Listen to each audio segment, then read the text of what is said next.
Saya ingin menyimpulkan pertemuan kita malam ini bahwa topik tentang Maulid Nabi SAW sudah banyak perbincangan di masa dulu dan kini, dari zaman old sampai dengan zaman now. Banyak perbincangan di dalamnya. Kita tidak harus berselisih untuk membincangkan itu kembali. Kita harus menyikapi bagaimana mengambil jalan tengah terbaik untuk kemudian kita amalkan dalam kehidupan. Gembira dengan hadirnya Nabi, gembira dengan lahirnya Nabi, itu pasti. Karena orang yang menolak kehadiran Nabi, tentu dia kufur.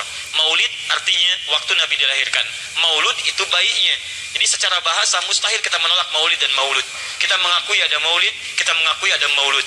Bagaimana menyikapinya? Kita berbahagia dengan itu semua dan menghadirkan tuntunan-tuntunan Nabi dalam kehidupan kita sesuai dengan yang diperkenankan tuntunan dalam syariat kita. Budaya bisa berbeda. Kalau budaya itu mengantarkan pada wasilah mendekatkan kita pada Al-Quran dan Sunnah, maka budaya itu bagian dari yang benar untuk kita gunakan.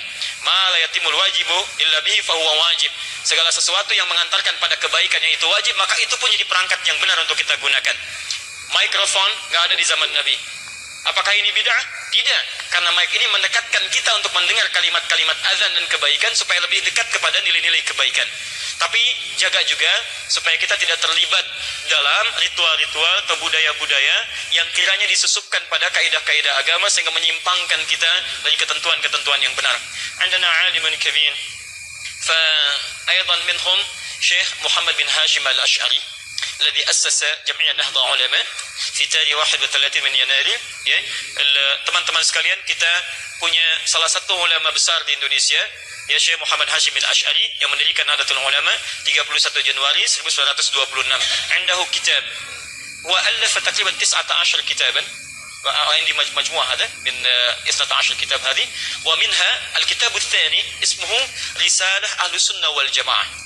Di antara 19 kitab ini ada kitab yang kedua namanya Risalah Ahlussunnah wal Jamaah fi safhatil 11 di halaman yang ke-11, ya, al-faqrah tsaniyah, paragraf yang kedua, fil wasat, baris 1 sampai dengan baris kelima, ya, satr wahid ila al-khamsah, ya, fil yamin, di sebelah kanan.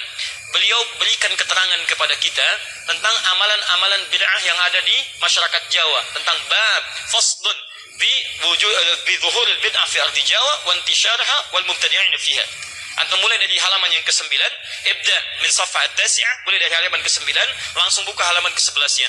Antum akan temukan di situ, kata beliau, di antara bid'ah itu ada ajaran-ajaran yang menyimpang. Misal al-hulul wal ittihad, ya, merasakan ada datangnya sesuatu kepada kita sampai mengatakan puncaknya saya adalah Allah. Ya, kamu siapa? Saya Allah. Allah sedang apa? Allah sedang makan. Itu yang seperti itu, waliyadzubillah, itu yang menyimpang. Ya, misal buka lagi antum di sebelah bawahnya, ya, paragraf yang ketiganya, baris 1 sampai dengan baris yang ketiga, paling kiri sebelah bawah. Ya, fil yasar tahad, ya, faqrah ats-tsalitsah, satr wahid ila ats-tsalits. Disebutkan di situ di antara aliran menyimpang ada juga yang ahli zikir. Ahli zikir, lakin zakar syekh biannahu min dhimn ad-dhalah. Jadi manhum, siapa haula, siapa mereka itu? Yaitu humul ladzina, ya, mereka itulah orang-orang yang yasifuna anfusahum, mereka menyebut dirinya sendiri, ya, sudah sampai hum yasilu ila darajah, yani haitsu innahum wasafu anfusahum bi annahum qad ta'allaqa billahi subhanahu wa ta'ala. Wa bisabab hadhihi at-ta'alluq fala yantabiqu 'alaihim al-amr wan nahy.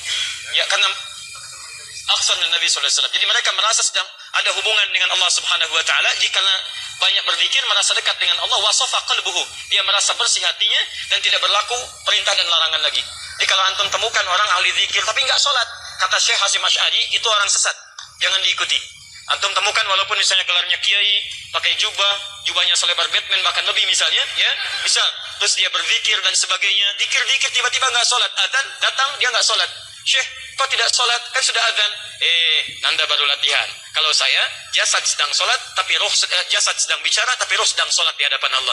Nah, kalau kata beliau, kalau ada aliran yang seperti itu yang menyimpang. Zikirnya tidak menyimpang, tapi kalau zikir menjadikan aliran otak kita konslet, itu yang menyimpang. Ya, ini teman-teman sekalian, maka jauhi segala hal yang tidak baik untuk kita. Kalau ada budaya yang bagus, ambil.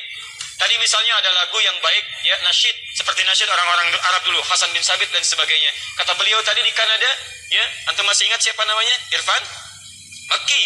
Ya, beliau menyanyikan nasyid yang sangat bagus. Bahkan pernah antum dengar ada kisah Michael Jackson katanya, dia masuk Islam menyanyikan lagu, padahal lagunya lagu Irfan Makki tentang haji. Ya, begitu disampaikan tentang nasyid itu, Anda tahu apa yang terjadi? 2 orang perempuan di Kanada masuk Islam. Hanya mendengar itu. Ketika ditanya kenapa masuk Islam, terbuka hati saya ketika mendengar kalimat-kalimat yang disampaikan Irfan Makki, menjelaskan keindahan Islam. Ada aura kebaikan, ada nilai-nilai kebaikan. Lalu apakah antum katakan wasilah itu bid'ah? Antum sendiri belum pernah mengislamkan orang. Dia dengan kalimatnya orang masuk Islam. Lalu antum katakan orang mengislamkan orang lain dengan bid'ah. Antum dari ujung rambut sampai ujung kaki bid'ah. Ya, jadi teman-teman sekalian, kalimat bid'ah mesti kita jaga. Yang benar-benar tertolak kita tolak, yang baik kita ambil, dan frame kita tetap Al-Quran dan Sunnah Rasulullah SAW. Sepakat sampai sini?